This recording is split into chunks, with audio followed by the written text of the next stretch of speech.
Hello and welcome to the Casino Insiders, This is your host Ace and Deacon Kane.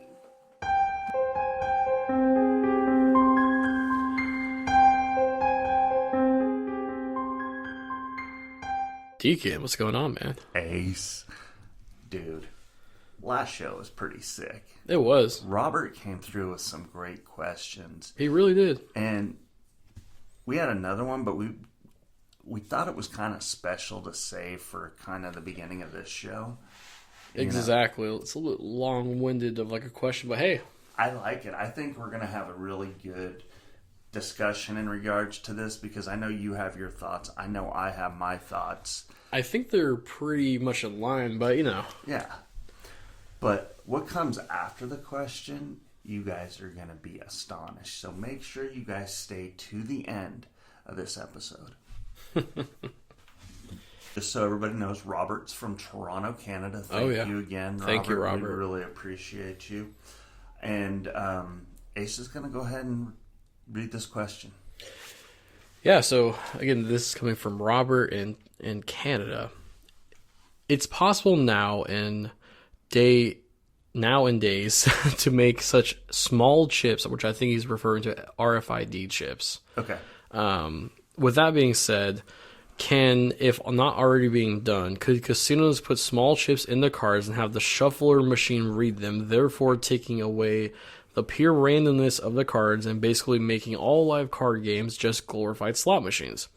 With some exceptions from players coming and going, changing the cycle for a hand or so. I know this is a complicated question and probably a lot of work, but any advantage the casino is willing to get? So, to kind of just simplify the question for everybody out there, could there be microchips in cards? Playing cards? Yeah. You know what? I'm going to go out on a limb and say probably not. Again, I'm with you on that. I feel like that's such a huge probably expense. Exactly. That's the big thing is the expense to the casino because the casino doesn't want to put any money out. They want to take all the money. Exactly. I mean, and especially they don't spend extra money on stuff, Exactly. And that's probably, especially with the contacting the card makers, and that's just way too unnecessary. And a good way you could also double check it. You could is this. A lot of casinos sell their old used cards. Mm-hmm. You could buy a pack, see what happens, and go from there. Just look for it. I mean, yeah. Which, again, I've done that a couple times. I bought just used cards because it said, the Caesars or whatever on it. It was just a more memorable thing to have at the kitchen table. But every single time I had one of those, it's just normal playing cards. Yeah. Literally. Always have been. With a big old hole in the center. Exactly. Yeah. But I will say this. I do know that with Baccarat, they actually, in the high limit areas, they actually throw the cards away. Yeah. Yeah. Yeah, that's one of those things. I think it's like a anti-cheating measure they put in place. So that way they don't reuse the same deck, and that opens up a whole new can of worms. Ugh. But I kind of want to elaborate a little bit on the microchip. Okay. Sitting there and playing with cards and trying to make the cards the way you want it for certain somehow, some way, it's kind of difficult. But for a machine to actually do that inside of the small area, I don't think it could be possible. I don't think so either. I really don't. Running it through my head, running all the algorithms, I mean, it'd have to shuffle almost 15,000 times in between shuffles, technically decks, for it to be done in the right, perfect, absolute way you would think, right? And see, it's kind of funny because those shufflers, they're literally just shufflers. I know, they're like 4 inches by 4 inches or something ridiculous. Yeah, they're really small, and they're literally just shufflers. There's nothing special to them. So there's no way that they could do that. Now that we say that, there's somebody out there going to go, tinfoil hats. Yep, right? exactly. Oh, wow. They can do it. Watch, I'll show you. I can do it. Exactly. Hey, if you want to do it, if you want to get caught, hey, that by all means, go for it. Oh, God. Get her done. Anyway. All right. Thank So- you again, Robert. Seriously. Great question. Appreciate it. That is a really good question. This one, you brought this up earlier, and we were talking about it, and we kind of didn't know where to go with it. And I don't know. I'm like, I think we're going to be probably the first to actually do an actual talk in regards to it. I think so too. But, also, I see news agencies reporting on it, but it's not really, popular.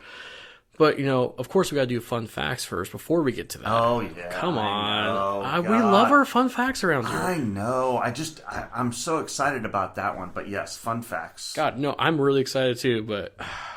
All right, stand by one. I'm bringing up the fun facts. Well, you know what? I have one right now. All right, get her done.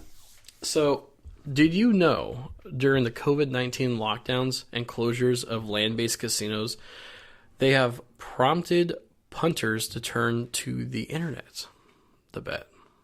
Interesting. So during the lockdown, roughly 60% of players made the switch to online betting and gambling, while the other 40 would try online casinos if they weren't worried about scams. I could see that. Mm-hmm. I could absolutely see that. It's kind of funny too because I see people, on a slot machine playing the slot machine, and then they have their phone open to the same game, but they're playing a virtual slot machine on top of that. Yeah. I think that's the funniest thing. It's like, what are you doing? Oh my God, I'm glad I'm not the only one that thinks that's ridiculous. Mm-hmm. That does crack me up. That really does. And what's funny is, sorry, I gotta laugh at this. I've actually seen people losing at the casino and then being on their phone, sitting there tapping the slot machine and tapping the phone, and you could just see the numbers on there, and they're just losing. It's like, well, I gotta make my money up somehow, but that's just not gonna happen. It looks like, yeah, that's just craziness.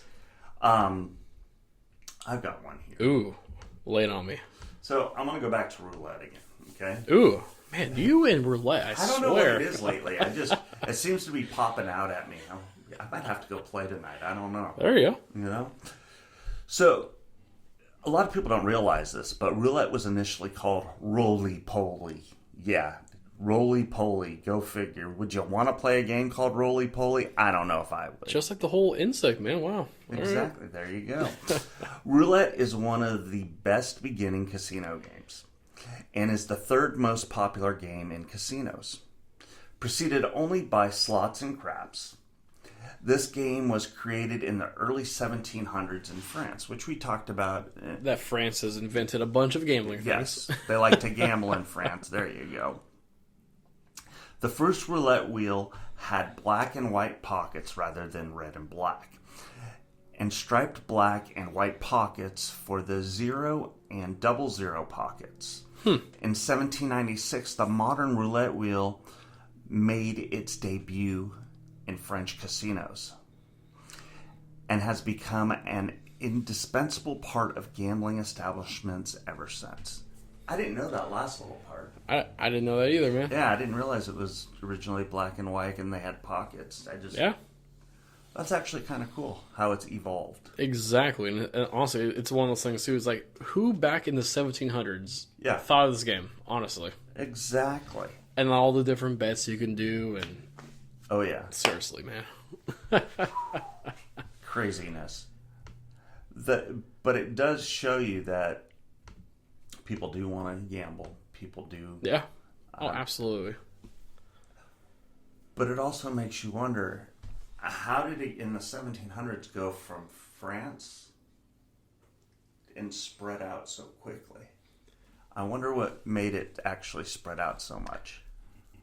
The only thing I could think about was maybe when merchants went to go sell their different, textiles and stuff to different lands. Maybe they brought gambling with them. Who knows? Who knows?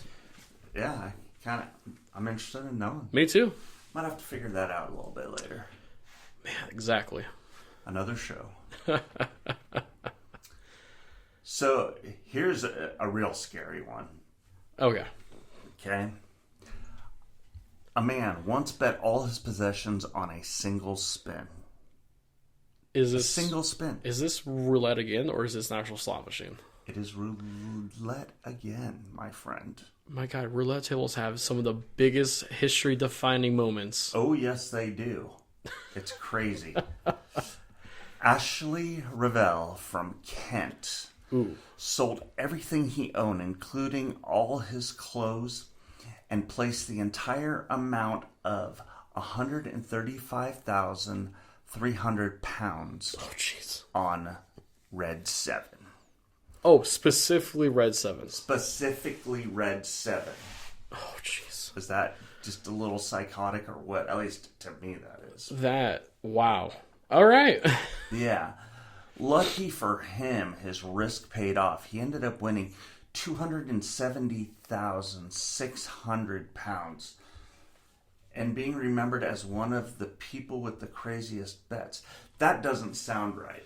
That doesn't sound right That either. payoff does not sound right. It doesn't, unless he kept gambling after he hit that the first time. But they're saying that it was that payoff. What is, because isn't it 35 to 1? It's, hang on. So is it 2.7?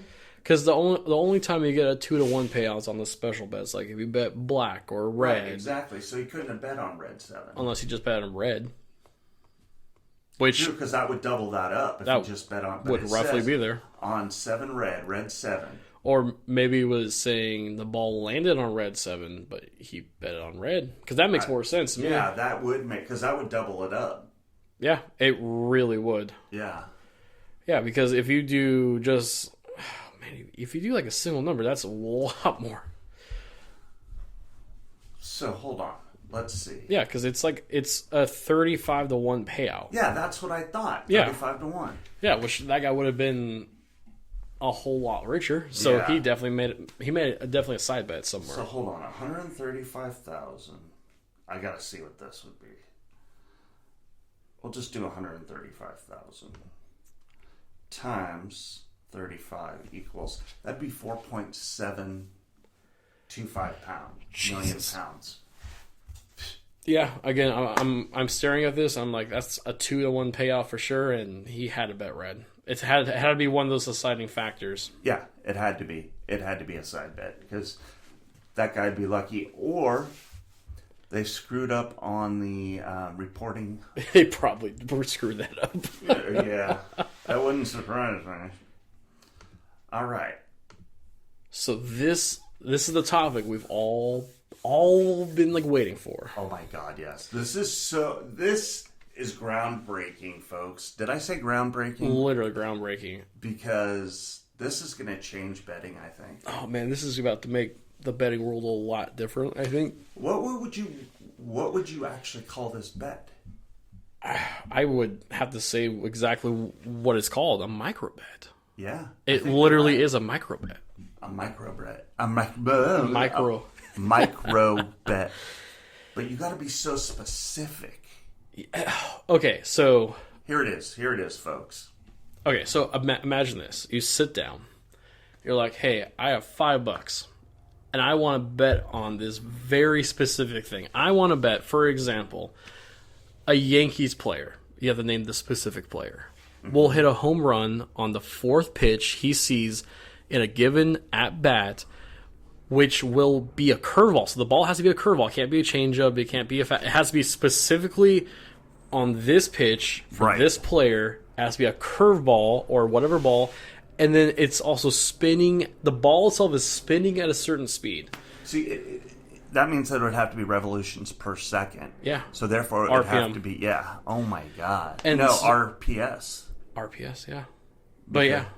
But no, seriously, it's one of those things. It's that $5 bet. If you can nail all of that, it can net you $5,000 potentially. Wow. For a $5 bet. But man, that is so specific. That is. Can you imagine you get everything but the speed of the ball right? Yeah. You hit 5 out of 6 things that you needed to get, so you don't win $1,000. Which makes me think, okay, so if they get X number of them right, do they win something? Yep. I don't know. I just saw this. I was like, micro betting? No, it's called kissing your sister. You lose. It's not something you ever want to do.